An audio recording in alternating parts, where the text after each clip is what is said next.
So my presentation is more of a reflection. And excuse me if I'm looking down, I have notes. I will review the overall course and get into more details regarding challenges and my personal thoughts and feelings. So the main part of reading instruction, the main target was to make us, the students, comprehend the complicated world of reading instruction in English.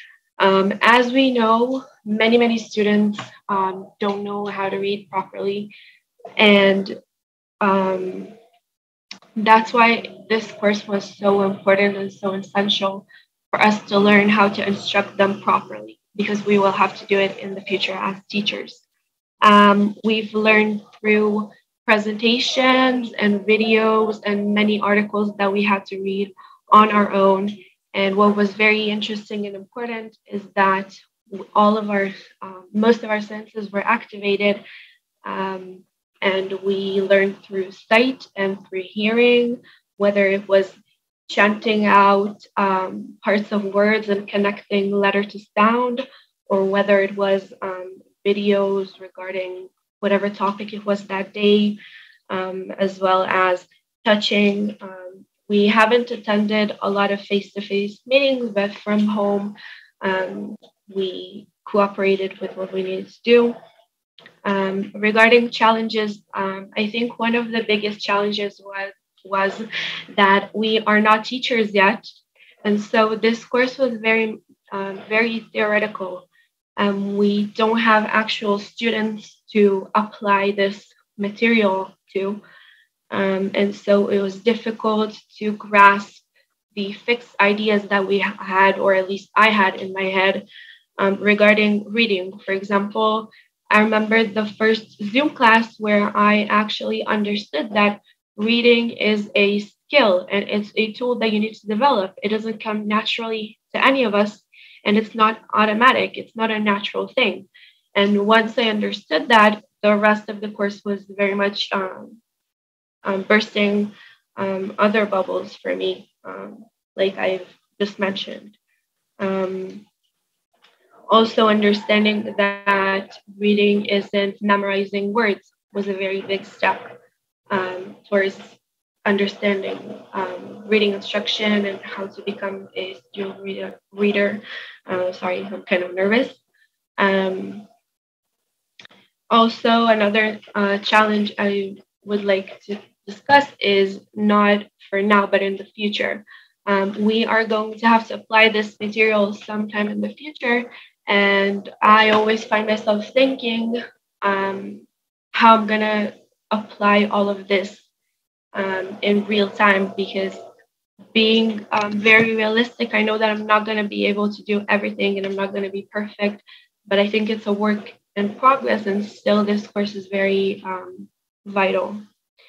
Um, so after almost every class we've had, in order to actually comprehend what I just reviewed, I would run to my 9-year-old brother and I would take everything I learned that day and try to test it on him. And then when I succeeded, my mind was blown, and I would impatiently wait for next class, see what else I can test on him. So, for example, um, he had an English test where they had to read a few very simple words, simple to me, not to him. And then we took the word purple, for example. We all know what it sounds like. We all know what purple looks like. But for him, it was difficult to read because he didn't really understand it. So, for example, we know that the letter U makes the sound either U or R.